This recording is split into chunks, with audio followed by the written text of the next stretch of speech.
So we just came back from a 30-day sabbatical, but it's probably been a month or two now by the time you're hearing this. But anyway, it is what it is. And this is our first recording since we've gotten back. So see if we can remember we feel what a to little do. rusty, obviously, since we're introing it with this. We're back, and they don't know we've been anywhere. Yeah. But I do want to just kind of let's start. move on. Yeah. And I want to start by giving a shout out to North Hills Church in Denver. I got to recently chat with their pastors, Brian and John, and had a great conversation with them. And they ended up having over 50 of the amazing people in that church joined us in our True Financial Freedom class. Dang. And which is just really fun and exciting. That's awesome. Yeah, we're just honored to be able to help that church move forward in this area that we feel so passionate about helping believers get control of their money for God's glory. Yep. So if you're looking for any kind of financial education for your church, let us know and we can get you some bulk discounts. If you want to bring your people through that class or do like a small group thing with it or whatever, like just reach out, let us know, send us an email, Bob at SeedTime. Because honestly, like we created this class for our church. Our church asked us to create a class for them, and we were like, oh yeah, sure. And then we realized that we were kind of onto something. So we decided to make it available for people online. So yeah, it really is kind of geared towards a church class, don't you think? Yeah, absolutely. Yeah. So anyway, what we're talking about today is this one thing that if I would have known this 16 years ago, I think it would have, I think it would have really made one decision a whole lot easier. Yeah. And so I'm going to take you back 16 years ago. I was not doing what I'm doing now, but I was working at this financial services firm that I had worked at for working about in a cube. 5 years at that point. I was, working in the middle of cubicle land under a fluorescent light. I had to look like 50 yards that way to even see a window.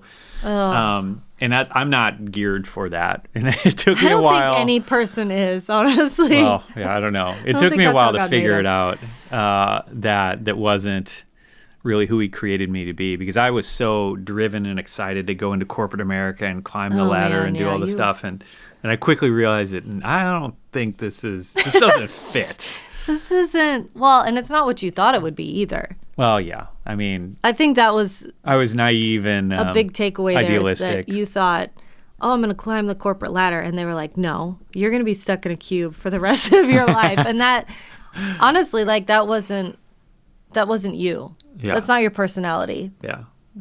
You were a lot more like, I remember when we were dating and I was like, what do you want to do with your life? And you were like, I want to own my own business.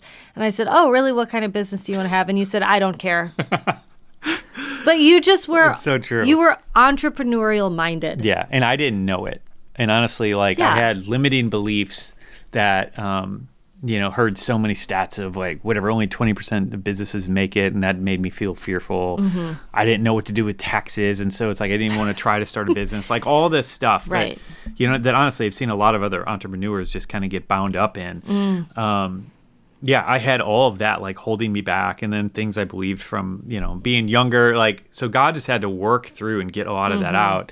And then on top of that, like being in this position at this corporation, I really kind of found myself pigeonholed and in a dead-end career path that I didn't even know how I found myself in, other than I just realized one day it's like, whoa, I don't really have any transferable skills.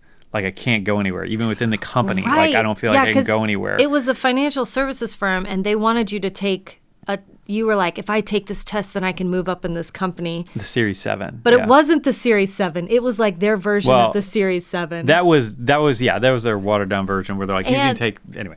But what's so funny about that is you were like, I mean, I kind of want to take it because I think it'll help me here, but you're like, I can't, it means nothing everywhere else. Well, yeah, and they wouldn't let me take the Series 7 because I wanted to. Yeah. Really? They wouldn't let you? Oh, yeah. I asked for years. I asked my boss. And what's even more annoying about that is that the company got bought out. So it's like now it is absolutely worthless. It's like having fair tickets, after the fair's gone out of town. You're like, I've spent all this money on these things and now they're completely worthless.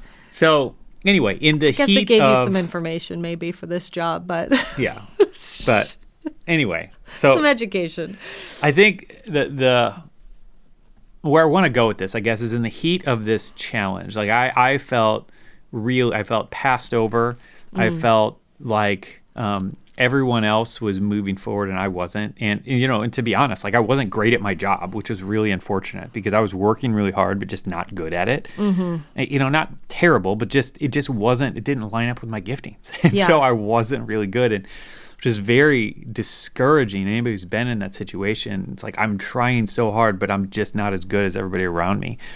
Like, right. And so that in tandem with being in a dead-end career path and with feeling like I've been stuck here for years and I want to go out and do this. I don't know how to get there. And I just felt like trapped. And it was just a very, very dark, difficult time for me. And I think in all that, well, I remember the one of the funniest things.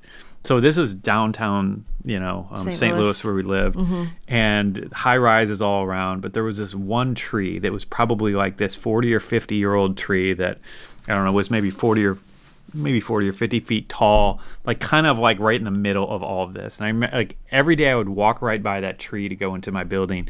And there's something about that tree that somehow like inspired hope in me.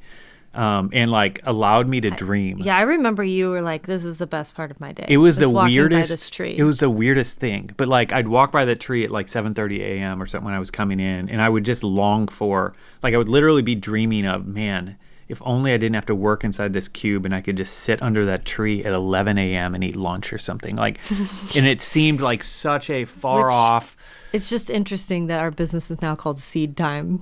Yeah. You know what I mean? Yeah. I mean, I think it's telling, Yeah, but it's so, to this day, I don't understand why that tree was so significant. But like in a time of desperation where I felt so hopeless, like that, it just gave me just a little bit of hope that maybe I won't be stuck here forever, that maybe I could have this dream of just not having to come to this office every single day and be able to have the freedom of going outside in the middle of the day. Like, it's just crazy, like, thinking back now. But anyway, like you said, I just wanted to start a business. I had no idea how to get there. I didn't know anything about starting a business. Really, I didn't even know anyone who was like running a business, anything like I would start to even be able to talk to and pick their brain. Yeah, because you weren't like, I want to start a restaurant, know. Yeah, it wasn't anything like that. I didn't know what I want to start. I mean, and ultimately God led me, and that's kind of where all this goes. But it's like you were waiting for something to resonate. Yeah. Yeah. Yeah, and so anyway, so I'm having year after year after year of just getting more discouraged and feeling passed by and feeling trapped and whatever in this job and position and company that I'm in. And I remember one day, like, our boss called the entire department into the conference room. And he was honestly one of the best guys I ever worked for. Just one of the kindest people I had ever met, and he was pretty high up in the company, and we were kind of like in a subset of the company, like it was kind of like a different division or something.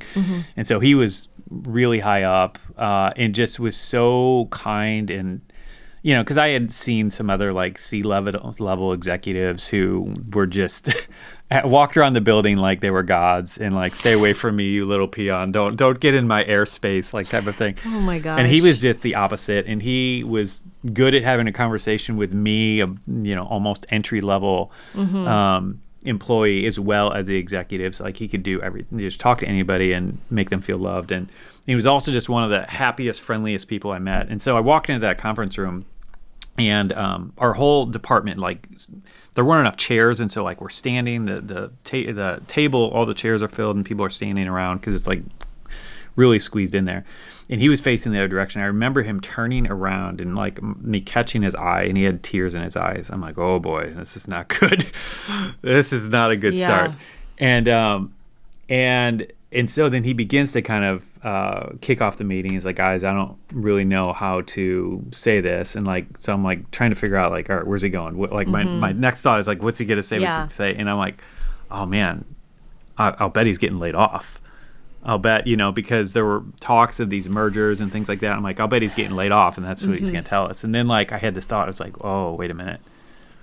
He is not the type of guy who would have tears if he was getting laid off. And I'm like, not tears in front of you anyway. Yeah. And like, but even still, like, I'm like, I think I know where this is going. And then just right then, he's like, he basically went on to explain that our entire department was going to be laid off. Yeah. We'd gotten bought out, and our department was no longer needed. And so there's 25, 30 of us in that room. And and it was interesting. I mean, you could hear a pin drop. Like, some of these people had been there 25 years. Oh, my gosh. Were super, super narrow in their skill set and, like, didn't have anything that we're going to be able to take anywhere else. And so all the oxygen is sucked out of the room. Yeah. And then, a good number of people, start having tears in their eyes. And I at this point was, how old would I have been? 24, 25, yeah, 25 something. Yeah. I don't know. I was just kind of numb to it. And I think, had I not been so kind of beaten up in the previous 5 years of being there, like, I think I would have been a little bit more freaked out by it. But I also was kind of like, I don't know if I can go any further down. like if I just go over to Starbucks or something, or like waiting tables, like, right. I don't really know. Like, I think it's probably gonna be. It might be similar. I'll probably earn more money, and it might be more fun. So anyway, so I didn't really get that freaked out by it, but I also was just like, Anyway, so it was an interesting moment just watching that. Well, yeah, because you were young and it wasn't like you had invested your entire career. Oh yeah, there. Yeah, and I really felt bad for some of my coworkers. Yeah. It's a very different situation for you and for them. So anyway, out of that, me and these 35 other people all begin looking for other jobs. There's only one or two big financial services firms in the rest of St. Louis at this point. And so in a lot of ways, a lot of us were competing for the same jobs, even though like a lot of us don't have transferable skills over there. Like, we have at least the history of working at a financial services company. Well, yeah, and probably once they knew it got bought out and your department got eliminated, there would be some compassion and well, I don't know. Let's give this person let's help give some of these people some jobs, Well, yeah, I don't really know, but at that point, though, basically all of us, we start applying for jobs because we know the clock's ticking and the merger's going to happen and we're not going to have any jobs left. And as I start looking for this job, I really began to just sense that God's like, nope. I'm like, what does no mean here? Well, what does no mean I'm looking for a job? Is this the wrong spot? Like, I think I'm married. I think my wife still likes to eat and live indoors. You were 100% married, and you were 100% right about that. She likes camping. Not camping. One of my favorite things. So I'm like, all right, what do I do if no, like, whatever. And I'm just kind of sensing this thing from God that, like, I shouldn't look for a job. And I'm like, this is just weird. Like, and so I really start kind of praying intensely, like trying to identify and figure out what this means. And I really sensed him leading me to work on my fledgling blog full time. Now, I had been working on this blog for about 9, maybe 12 months at that point, and was earning a total of $100 per month at that point. And so to say that seemed like a bad idea was a very large understatement, because it's like, God, I've been working on this thing 10 hours a week, like writing articles and trying to build it and get traffic to it and whatever, all this stuff. And I'm making $100 per month. Now, I didn't have a great paying job before, but it was better than that. It was certainly earning me a lot more than $100 per month.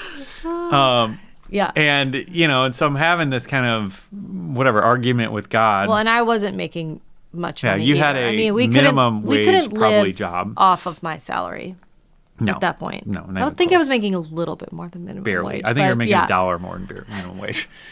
I mean, you were working for a church as a secretary. It's like, It's like, that's not going to be. Yeah. Not for profits. Were you a secretary, or were you? I was the receptionist for a while. Okay. I didn't know if they called it a secretary because no one uses that term anymore. Because I was super friendly and people just wanted to talk. So All right, guys, I gotta let you know a secret about Linda. Everybody would come in and like just hang out in my office and talk. Okay, so I gotta tell them a secret about Linda. So here's the thing about Linda: she can be in the worst mood ever, sitting up at that front desk, the reception desk. And then someone calls and she's like, hi, thank you for calling XYZ Church. and like can flip a switch so was trained fast. really well on how to answer the phones. It was and amazing. You have to smile when you answer the phones because people can hear it in your voice. Yes. Customer service is definitely like one of those things that it's like, let's make sure we have this sorted out. You know what I mean? Like when you go somewhere and the people are rude to you and you're like, excuse me? Like all I did was walk up. This one time I went with my friend to the gym. And she walked up and she was like, I want to buy this bottle of water. The guy did not look at her once. She thought she could pay with her gym membership card. Like she thought that there was money loaded on it or something, and there wasn't. So she tried to do that, and he was like, you can't pay that way. And it's like, you're not looking me in the face, and you're not like, oh, yeah, that's actually not how it works. Like it just is, you can't pay that way. She was so angry. But it's like, really, customer service, it makes such a difference. Because she just walked away and she's like, now I'm just angry. I come here and now I'm mad and I don't ever want to go buy water from you again because you just had someone working there who treated me like I was the scum of the earth. But you did. Anyway. Linda was good at so if you ever need a receptionist. Call me up. Well, yeah, but not really. She works for us. She's mine. Anyway, so let's get back to the story. 3 other bosses downstairs. Let's get back to this story. Anyway, yeah. Okay, so where are we in this? Okay. So you get laid off. You're being told not to look for other jobs. Yeah, so I'm arguing with God about his terrible idea of me becoming a full-time blogger in 2008 when no one even know. I mean, I guess some people know what a blog is at that point, but there's not many people making a living. Not a lot know what a blog is even. Not many people making a living from a blog. In fact, I knew really in the entire internet, I knew of 1 or maybe 2 people who were making a full-time living at that point. I'm like, this is insane. This is crazy. Yeah. So, and this ultimately is kind of why we're talking about this. And I want to tease this out just a little bit more, but this is the reason we're making this progress, because that one decision impacted our life so dramatically. Like it's been absolutely mind-blowing. Yeah.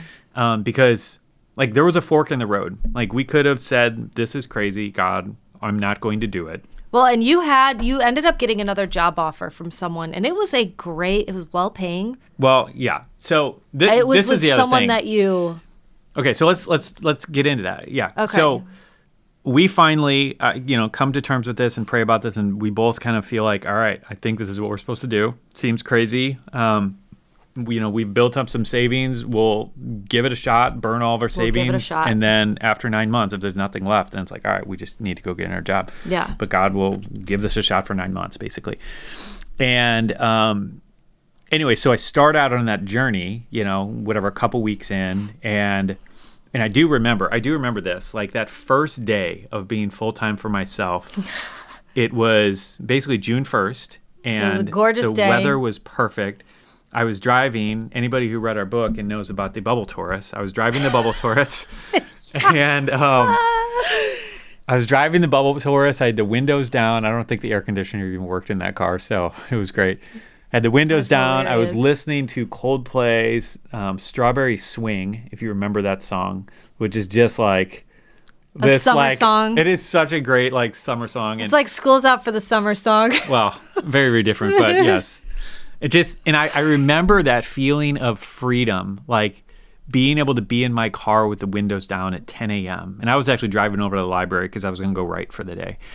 And I remember feeling like, God, this is the most amazing gift that I just was so incredibly thankful and grateful for it. And I felt like I felt free, and I felt, I remember thinking, if I never make more than $8 an hour the rest of my life, but I can have this freedom, this feeling, this sense of freedom, I'm like, this is it. This is worth it. Like, I am fine with it. Like, I literally remember telling God that. I'm like, I'm cool with it. And I think that was birthed out of just how long I felt trapped and how, because I think there's some people who just not had that corporate experience and not be wired like me and whatever, that wouldn't matter to them. But for me, this was like Shawshank Redemption level, like I am free, hallelujah, like just amazing type of thing. And so anyway, so that's where we start. I go down there. That's how I'm feeling, that first day. And then, a couple weeks go by and reality starts hitting. It's like, wait, I still only earn $100 per month in my new business. And we got to get this up. We have to improve that and change that. And in all that, it was a few weeks later, a good friend of mine who was a really successful business man, he said, hey, Bob, I got a job idea for you. Would you consider coming to work for me and basically doing something that like I was actually really good at, that I would have loved doing. He was someone I looked up to and loved working with, and we were, friends, and it would have had all the same level of freedom that I had. Like everything about it was like perfect. And I'm like, this is it. This is the answer from God. Yeah. Like this is why my he answer. told you not to look for another job. And paying twice as much as my previous job. Right. And I'm like, this is it. Glory, like, hallelujah. I understand why God didn't want me to look for another job. Yeah. And so I immediately just tell him, yes, I'm in. Yes, let's do it. And then I feel like as soon as I hung up that phone, I felt like God said, nope. And I'm like, you got to be kidding me. You got to be kidding me. This is so clearly my answer to prayer. Right. There's no way this is not my answer to prayer. And anyway, so that was la la la la la. I don't hear it. I don't hear it. I don't hear it. That must be the devil trying to lie to me. Like, yeah. I just completely was trying to shut it out. And it just was not going away. What was interesting about it, too, is that in this case, I don't think it's always like that, but in this case, this was like I don't even want you to do this for a couple of months and say yes for like 3 months or 6 months. I don't want you to do this at all. This is a hard no, hard pass. And I just knew it. Like there was just... Yeah, I just knew that it was God. Like, nope, it's not it. Like, there was just no peace. Every time I thought of it, it just felt like, wheels grinding. It felt wrong. Like, even though everything about it looked so perfect. So right. It was so perfect. And I remember, like, one of the hardest phone calls I've ever made in my life was calling him back and telling him, I can't take the job. I don't think I can't. Well, I know. I was going to say... the devil negative. I was going to say I don't think, but I remember telling him I can't. That's what you did. Saying. Yeah, I can't take it. And he was upset and like confused. He's like, wow, you already told me yes. And I'm like, I feel like God's telling me not to. And he's like, really? I mean, it seems like God would want you to. You know what I mean? He's like arguing with me. I'm like, I don't need any arguing. It's hard enough. Right. Because, I mean, he was someone who was like, hey man, like logically, this is what makes sense for you to do. You know what I mean? Yeah, like absolutely. When you see somebody like that and you're like, I just want to help you because I don't want you to, end up in a bad position. Yeah. So he was concerned for you as a friend and as, a little bit of a mentor too, Yeah. So anyway, then I turn that down and go back to my $100 per month business that I'm rocking. Yeah. And I'm just like, God, what the heck are you doing? Like, this just doesn't make any sense. Like, I was so confused and so, just not understanding what the heck was going on. And I did have this amazing freedom that felt great, but I also knew that the clock is ticking and this is going to disappear and I'm going to have to call my old boss back and beg for a job at wherever he's working now, like type of thing, if it didn't work out soon. And then on top of that, the other thing I remember feeling was like a complete idiot because as I was, this was during when everybody was getting laid off and everyone knew I was getting laid off, all my friends and family. Like, what are you going to do? Like, where are you going to go work? Your sister worked there too, but she didn't get, her department didn't get eliminated. Yeah. And so I remember like people would ask me where I'm going to go work. And I'm like, I'm going to start. I'm going to do my blog. I'm going to become a full-time blogger and just like bracing myself for the eye rolls and the thing is that at that point, like blogs were like, Creed's thoughts. Yeah. Like it was just, this is what I ate for reference. breakfast. It was basically like a glorified Facebook status. Yeah. They didn't even have Facebook. It was MySpace. Yeah, it was hard to make even $1 from a blog. So like... Well, yeah, because it was nothing at that point, really. Like they just weren't really a thing. Yeah, so anyway, it was such an incredibly challenging time. But again, like coming back to this decision,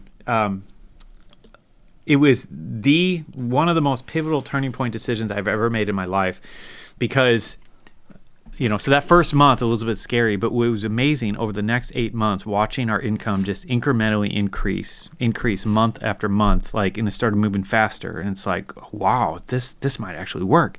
And by 9 months, we were earning more from the blog than my previous day job. And then 6 months later, it was double that. And I'm like, what in the heck has just happened? And so I watched God do this miracle where I'm like, I do not understand what has happened and how this has happened. Yeah. And it was just absolutely amazing. But even at that point, I'm like, wow, I'm glad I made that decision. And that would have been enough for me to be like, I'm glad I made that hard decision, that at that fork in the road, I didn't take the easy, safe path, but I followed God into the scary path that he was leading me down. But the reason I wanted to bring this up today, this entire story and that decision, is because if I would have known what would have happened over the following 16 years, oh man, that decision would have been, it wouldn't even been, I wouldn't even batted an eye. It's like, yeah, if I could have somehow seen what was going right. to unfold over the next 16 years because of that decision, then he would have offered you that job and been like, absolutely not.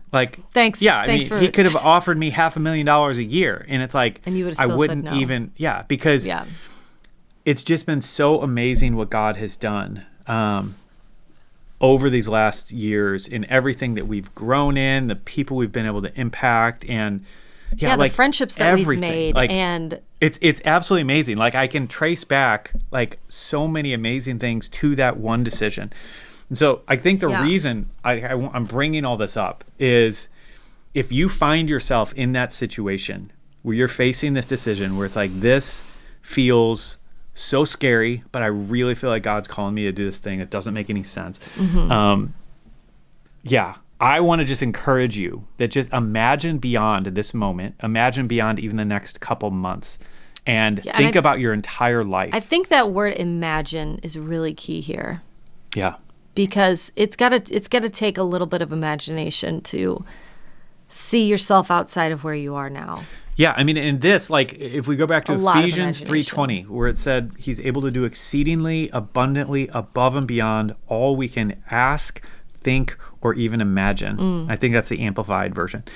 But he's able to do exceedingly above and beyond all we can even imagine. This is so amazing to think about. And when I look at the last 16 years, that is 100% it. There is no way in my wildest dreams that I could have pictured what has resulted in the last 16 years that stemmed from that one decision, that one obedience to God in that thing.